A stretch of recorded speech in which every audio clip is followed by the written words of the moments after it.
ഓം ഗുരവേ സർവലോകാനാം ഭിഷജേ ഭവരോഗിണാം നിധയേ സർവവിദ്യാനാം ദക്ഷിണാമൂർത്തയേ നമഃ.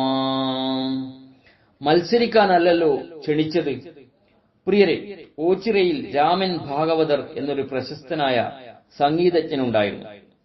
സംഗീതത്തിൽ രാമൻ ഭാഗവതരെ പരാജയപ്പെടുത്തുവാൻ ആർക്കും കഴിയുമായിരുന്നില്ല.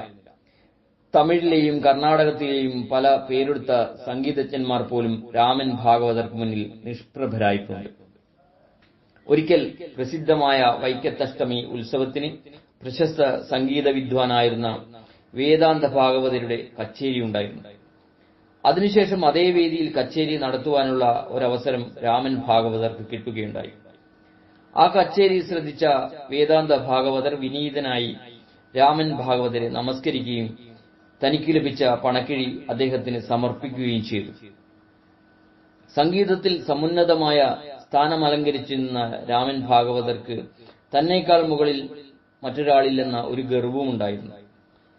സംഗീതത്തിൽ ആരെയും പരാജയപ്പെടുത്തുവാൻ കിട്ടുന്ന ഒരു സന്ദർഭവും അദ്ദേഹം പാഴാക്കിയിരുന്നുമില്ല.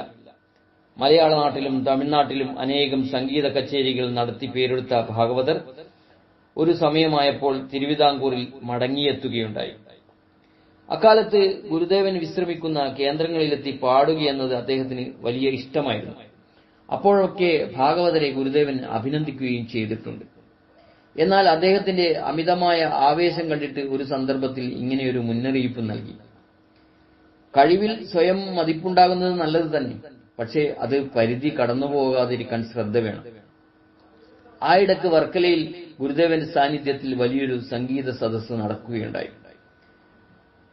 ക്ഷണിതാക്കളായും അല്ലാതെയും വന്നുചേർന്ന പല വിദ്വാൻമാരും അവിടെ പാടുകയും ചെയ്തു.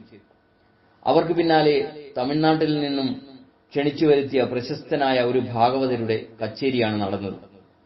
അദ്ദേഹത്തിന്റെ പാട്ടിൽ മതിമറന്നുപോയ ശ്രോതാക്കളെല്ലാം അദ്ദേഹത്തെ വാനോളം പ്രശംസിച്ചു.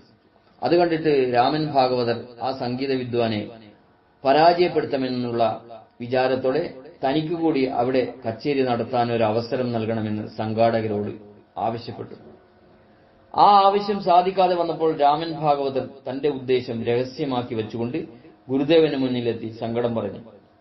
ഗുരുദേവൻ അപ്പോൾ തന്നെ സംഘാടകരെ വരുത്തി തനിക്ക് പാടുന്നതിന് അവസരമൊരുക്കാൻ ആജ്ഞാപിക്കുമെന്നായിരുന്നു ഭാഗവതരുടെ വിശ്വാസം. എന്നാൽ ഗുരുദേവൻ അപ്പോൾ ഇപ്രകാരം കൽപ്പിച്ചു: സംഗീത സാമ്രാട്ടുകളുമായി തമിഴ്നാട്ടിലും മലയാള നാട്ടിലും പേരെടുത്ത രണ്ടുപേർ തമ്മിൽ മത്സരിച്ച് ക്ഷണിക്കപ്പെട്ടു വന്നയാൾ പരാജയപ്പെട്ടാൽ വരുത്തി അപമാനിച്ചെന്നും ഇവിടെയുള്ള ആൾ തോറ്റാൽ ഉള്ള പ്രശസ്തിക്ക് ഗ്ലാനി സംഭവിച്ചുവെന്നും വരാവുന്നതല്ലേ, മത്സരിക്കാനല്ലല്ലോ ക്ഷണിച്ചത്. അത് കേട്ട് രാമൻ ഭാഗവതർ ഗുരുദേവന്റെ തൃപ്പാദങ്ങളിൽ സാഷ്ടാംഗം നമസ്കരിച്ചു. അതിനുശേഷം അദ്ദേഹം ആരോടും മത്സരിക്കാൻ പോവുകയുണ്ടായില്ല. സ്നേഹപൂർവ്വം രഞ്ജൻ, കയനാടൻ.